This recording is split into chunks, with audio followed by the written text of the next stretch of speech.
Have you ever been working really, really hard at something and wondered if this is really worth it? Today, I want to talk about crafting happiness as an idea to get you changing the way that you're thinking about the work that you're doing. Lots of work that we do, in fact, for some people, the whole idea of work is that it's outcome orientated. You do A with B and you get output C. It's all very linear and it's all very structured and expected. You get very upset if you don't get what you expect. It feels like we need to do this to make something happen. If you want to achieve a specific outcome, you want this thing, then you need to do these things, you work out all the steps and you just do them and then you expect that outcome. The trouble is that outcome is actually out of our control. However hard that you try and however hard that you plan, there's always other things that can come in. There's always things that can interfere with what your plans are.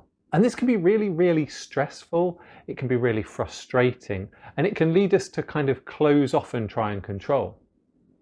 This is particularly true when the work we're doing involves other people as well, and they can feel kind of stressed and like that when you're working with them, there's an expected outcome. They have to behave in a certain kind of way. No one likes to be constrained in this way. If you think about when someone else has made you feel like this, you'll have probably wanted to push it away. You wouldn't have wanted to engage. So it can be really hard to recruit people to your cause when you're doing this particular thing. The other big problem with working in this way is it's very linear. You kind of shut down all of the opportunity around you because you're just looking for the next thing. You're looking for what you expect and you're not open to all of the field of possibility around you. And unless you're extremely lucky, you're not going to hit upon absolutely the perfect combination of things to get to the outcome that you want. Instead of doing this, I'd like you to think about how you can do work for the sake of the enjoyment of the work. And that doesn't mean just doing stuff that's fun necessarily, but it means engaging with stuff in a sense of exploration. What would be the most satisfying thing? What would be the most exciting thing for you to explore? And again, that doesn't just mean with you and in an eternal thing. What would you like to explore with other people?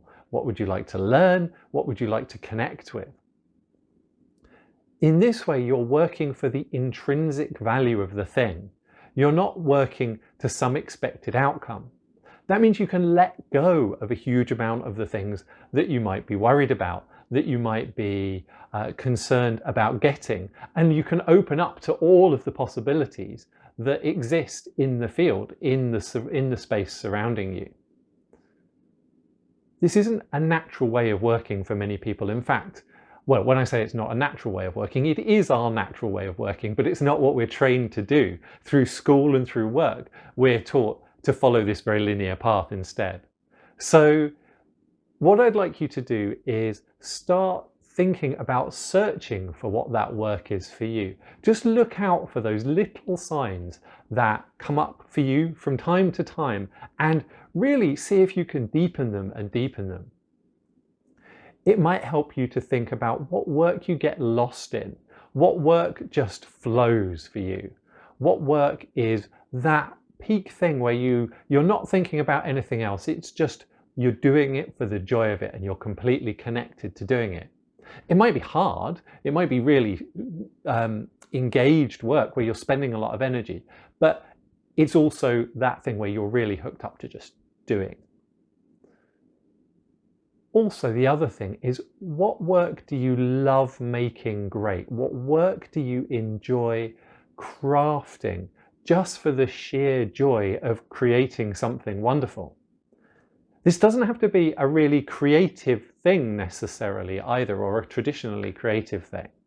It might be artistic, but you might express yourself through writing beautiful code. You might express yourself through designing a beautiful marketing campaign for someone. You might express yourself through Even creating a spreadsheet that just works for you and works for the people around you and is an expression of the best possibility. I'd like you to take these ideas away and experiment with them. Try what works for you. Give yourself a little bit of space each day for that kind of craft work, something that doesn't have a specific outcome, that's just an exploration. If you like, set a timer for half an hour so you can't get too carried away and you can't not do all the things that you still feel you have to do. Over time, what you'll find is that because you're actually creating more value when you're doing this, and that's what's so rewarding about it, you're sensitive to the value that you're creating when you're working. So you're like, it's suddenly really rewarding. But over time, because you create more value, you actually attract more towards you as well. So if you are worried about having to do a specific thing, you'll find that focusing on the craft over time results in that coming to you anyway. It's just that you don't have to hold really tightly to it and expect it to come in exactly one specific way. So please share with me in the comments exactly where you find this happiness work, what your happiest work, what your craft is. Let the outcome take care of itself a little bit. Just let go and concentrate on the work that you're doing right now, just for the sheer joy of it. And do share this video with anyone you think who would love to hear it.